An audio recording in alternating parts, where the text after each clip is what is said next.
Yo, I'm back. It's Kyle Ken. Now let's wrap this up. Today we're doing the final part of Bloodstained Curse of the Moon, and we're going to do the Nightmare level. As you see, I already got a save file completed already, so we'll just hopping right into the last level. Veteran, because you know, I know what I'm doing. When we last left off, Zangetsu sacrificed himself to save the group, and we're dealing with the aftermath. I would have did, I would have done an entire Nightmare run playthrough, but like the first 7 levels are literally the exact same thing, and I didn't really see a need to show that off. But this level is unique to its own merit, since like you control one character during the course of the stage in parts. Part 1 is Miriam, who I say has the hardest level. No, I fell out the dagger. Chimeras, wow. Introduce those a little later. No, I want my dagger.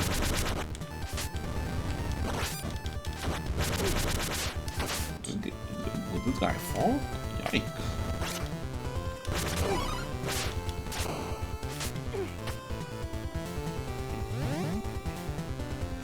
Please be helping this one, please. I don't got a triple rod to even touch it. Okay, yeah, my triple, I definitely needed that. Oh yeah, and if you die, it's minus a life. It's not like the regular stages where like all 3 party members have to fall before the life is lost. No, it's like if one character falls, that's a life lost. So like, I'm like, be as careful as possible.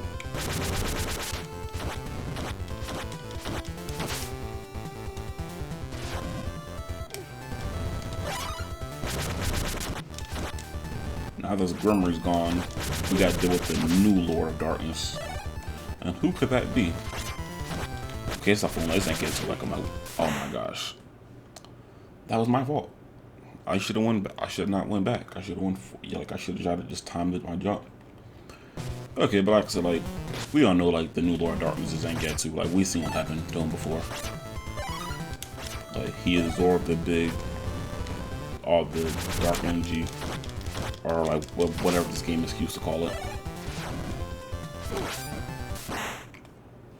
Wow, what is happening? I lost 3 lives off rip.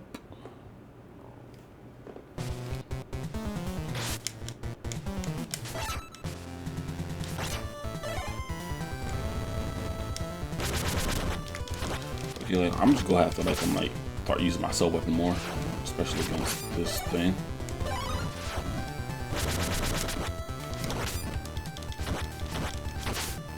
Okay, man, to make it through, I'm gonna take the hit from that time because I know I could just made it through. That was my first hit as well, so 1 up. Wow, I could have had that the whole time, but no, I lost my triple blade. Just sit back and I hit it, cause like it can't reach you from the, from the previous platform. Up here, jump back, can't reach you, and got that Belmont like range. Wow, 1 health drop. That's Wi-Fi loss. That is very disturbing. That shouldn't affect the recording at all.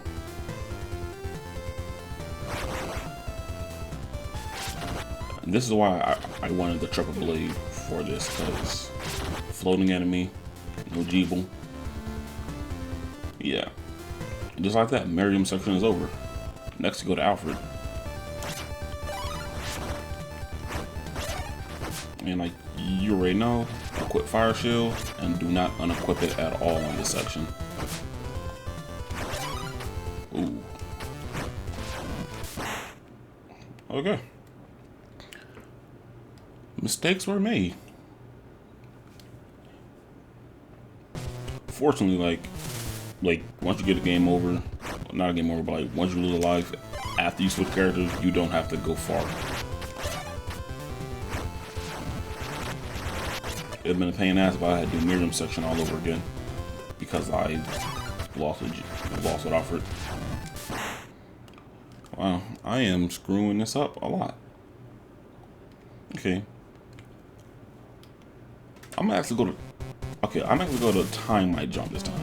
I swear I've played this game before.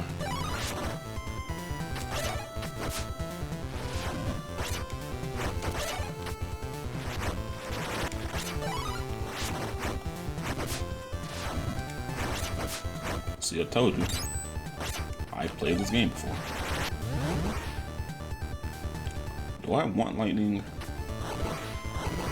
Nah. I think the fire shield just might be a little too useful.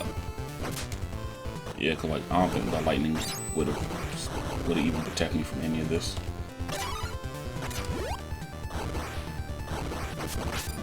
Yeah, like on Albert Park, keep the fire shield. Trust me, it'll come in. It's way more handy than the lightning would. Wow. Alfred get 2 health drops, but like Mary only gets 1. Oh, she got daggered. Avoid the clone. You seen how bad it was.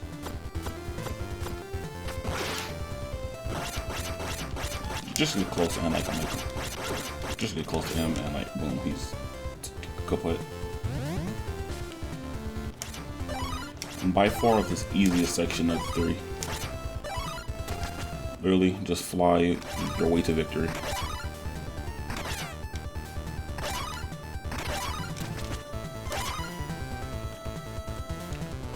It's weird, like they get easier the more you progress. Like Miriam is the hardest, followed by Alfred, then Jibo.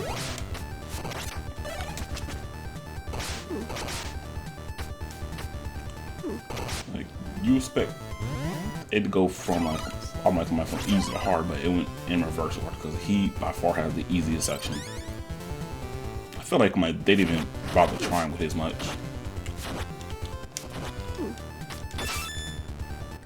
Could have made it like a no-fly zone area and force him to actually do precision platforming. But once all 3, once all 3 characters are done with their rooms, come back to the main one. Do not worry about Alfred and Jibo's health. Miriam's the only one that matters.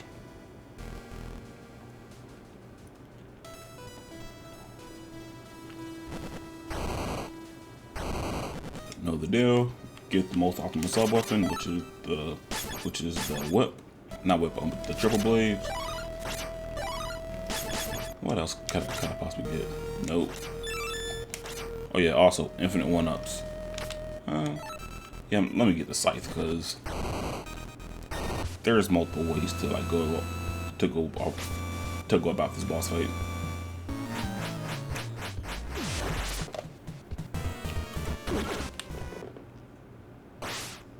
Yeah, Zangetsu is now the boss of the castle. On this one, yeah, like Jibo and Alfred aren't playable, but like they are useful to dodge certain attacks. Like when you do that fire, make sure you get behind Alfred, and when he does this, make sure you're on top of Jibo bats.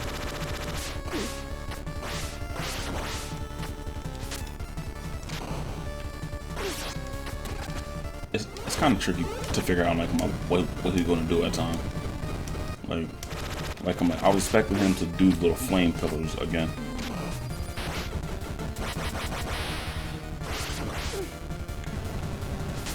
Yeah, like if I would have got the proper jump on him.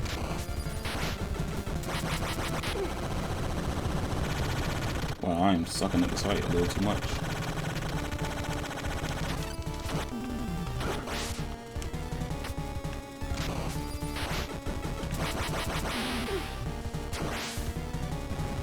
Yeah, I'm just gonna call this one a mulligan.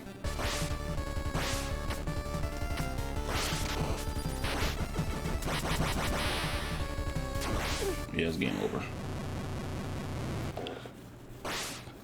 Let's hope I can explain the fight better around 2, because I think I did a horrible job there. Yeah, I'm gonna keep the triple blades, because the scythe was not helpful at all.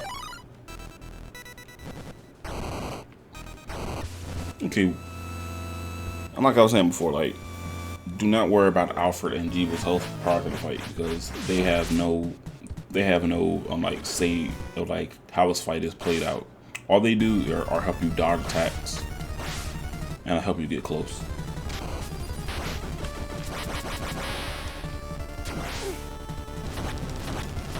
Like when he does that attack, try to get to the closest pillar next to him.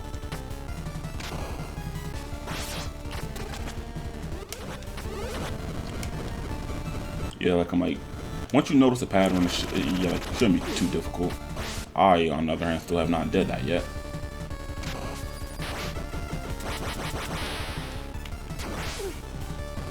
And like I assume he would go for the little blue flame, so like that's why I went to that side.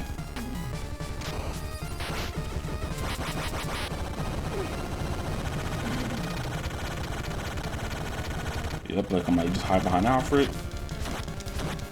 And when the time is right, just strike.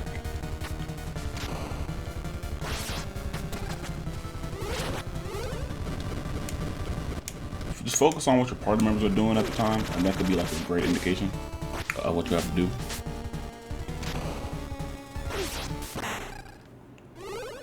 I think G will come to the side that your closest on, because there was no way in hell I was making it past that sword. Whoop. This time it's Gusto. And you already know, it's like switch to G-Bolt, get your free weapon energy pickups.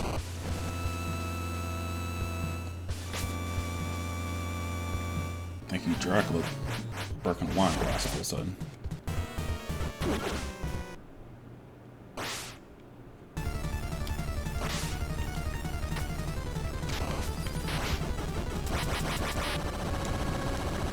Made it in time.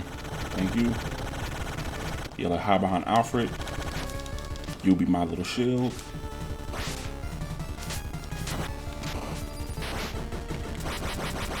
And like I'm like, yeah, like I'm like just stand in between the two fire pillars and like just keep hitting them until like, yeah, like I'm like just keep hitting them. Like okay, like my Jibo will come to the side if they're closest on. Okay, so no need to like get close to the center if. Yeah, like no need to get close to the center. Like if G was to go to just like come to you.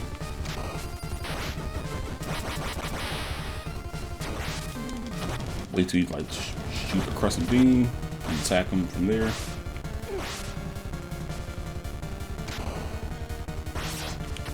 Okay. Okay, I'm trying to get the pattern better now.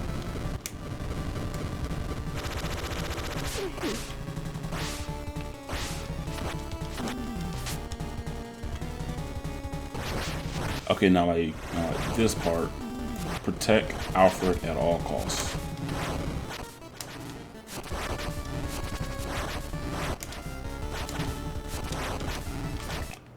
Yeah, all you gotta do is wait. Yeah, like I'm like wait till Alfred finishes the incantation, and make sure none of the flame from the skulls hit him, and that's it.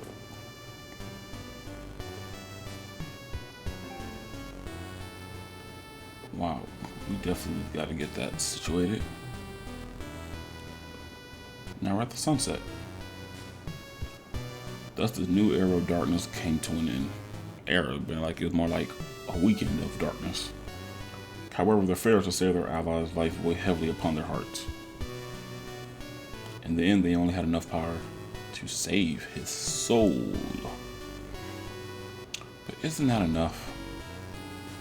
May this land and his soul know true peace. What really is peace? Yeah, but that's the end. Like on Nightmare, yeah, like on Nightmare mode, I'm like Zangetsu, the final boss. When I'm like takes Grimory place, just to fall at Grimory. But that was an adventure, man. I love 8-bit Castlevania. Like. These were some great games growing up and whatnot. And like just to see that Igarashi want to make something in the spirit of like makes me smile. Because this and Ritual of the Night are two fantastic games. Like worthy of the Castlevania moniker.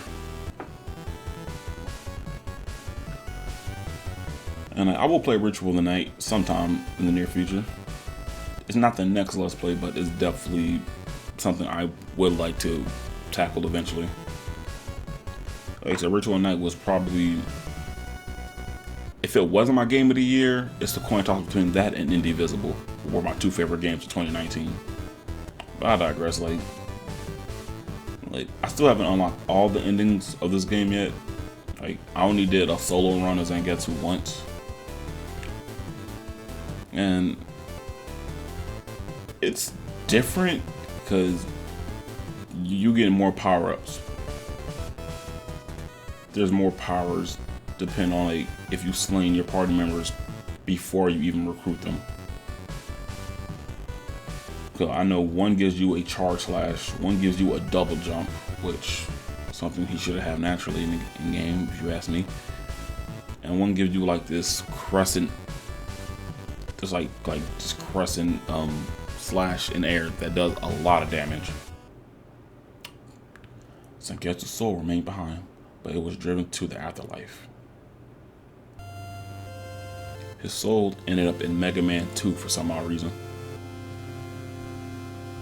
I have no idea why he ended in Mega Man 2. It's not Mega Man 2, it's just the modern world.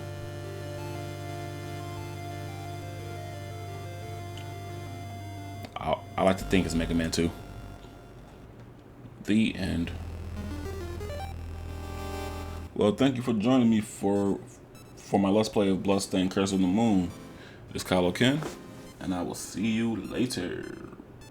Peace.